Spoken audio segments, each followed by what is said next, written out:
আজকে রান্না করব সজনে ডাঁটা। সজনে ডাঁটাতে রয়েছে প্রচুর পরিমাণে ভিটামিন সি, যা অ্যান্টিঅক্সিডেন্ট হিসেবে কাজ করে। উচ্চ রক্তচাপের রোগীদের জন্য সজনে ডাঁটা বেশ উপকারী।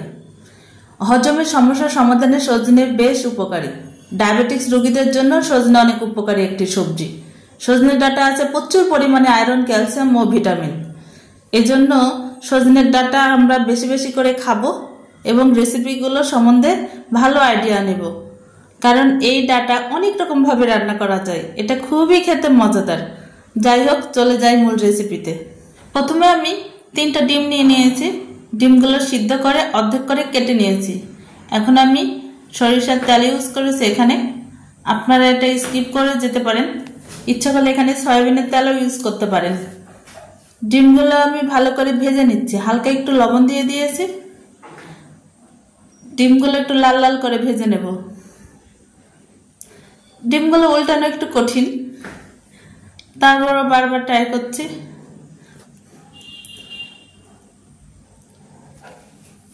আর সজনের ডাঁটাগুলো আগেই কেটে নিয়েছি। ওগুলো আমি বেশি ছোট না, বেশি বড়ও না, মিডিয়াম করে কেটে ধুয়ে পানি ঝরিয়ে রেখে দিয়েছি। ডিম দিয়ে সজনে ডাঁটার রেসিপিটা আমার খুব ভালো লাগে। ডিম ভেজে রান্না করলেও মজা লাগে, আবার ডিম সিদ্ধ করে এভাবে রান্না করলেও খুব ভালো লাগে।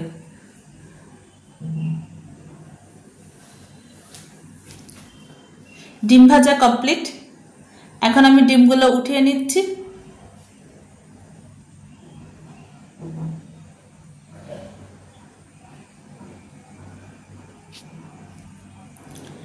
এক পিস করে সবগুলোই ওঠানো কমপ্লিট। এখানে আমি পেঁয়াজ বাটা, রসুন পেস্ট, আদা পেস্ট, সব রকম বাটা মশলাই অ্যাড করেছি। এখন মশলাগুলো ভালো করে ভেজে নিতে হবে, যেন কাঁচা গন্ধটা চলে যায়। সজনের ডাঁটাগুলো দিয়ে দিলাম। দেখুন বন্ধুরা, এভাবে সজনের ডাঁটা কাটতে হবে। ইচ্ছা করলে এর থেকে ছোট বা বড় করতে পারেন, তবে আমার মিডিয়ামটাই ভালো লাগে। এখন সজনের ডাঁটাগুলো খুব ভালো করে কষিয়ে নিতে হবে। কষানোতেই যেন প্রায় সিদ্ধ অর্ধেকটা কমপ্লিট হয়ে যায়। এপাশ ওপাশ করে নাড়াচাড়া করে কষাতে হবে। ঝাল মশলাগুলো যেন ডাঁটার মধ্যে চলে যায়।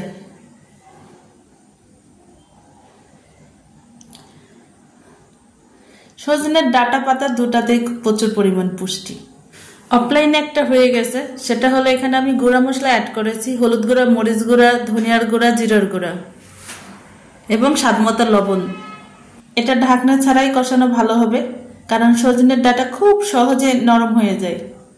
আমি গরম পানি অ্যাড করে দিচ্ছি।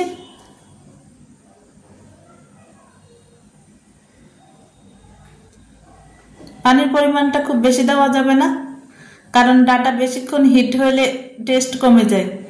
ডাঁটার তরকারি খুব তাড়াতাড়ি কমপ্লিট হয়ে যায় রান্না।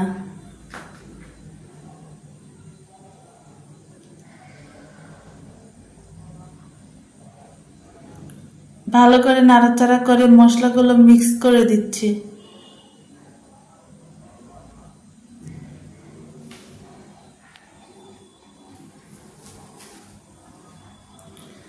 মনে হচ্ছে আর একটু পানি লাগবে।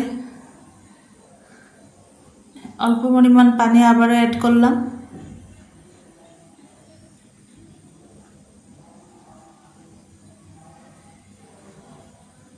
ঢাকনা দিয়ে ঢেকে দিচ্ছি।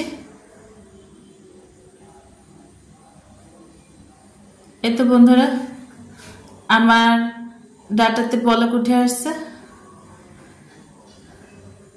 এখন আমি ডিমগুলো দিয়ে দিচ্ছি। একটা একটা করে সবগুলো ডিম দিয়ে দিলাম।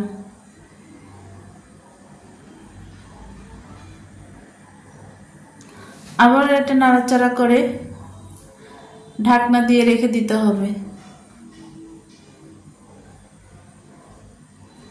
প্রায় 15 মিনিটের জন্য।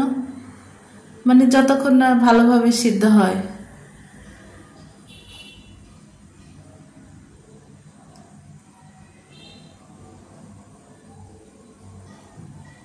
এই তো আমার রান্না প্রায় কমপ্লিট। হালকা হালকা ঝোল আছে। সজনে ডাঁটার ঝোল খেতে আমার ভীষণই ভালো লাগে।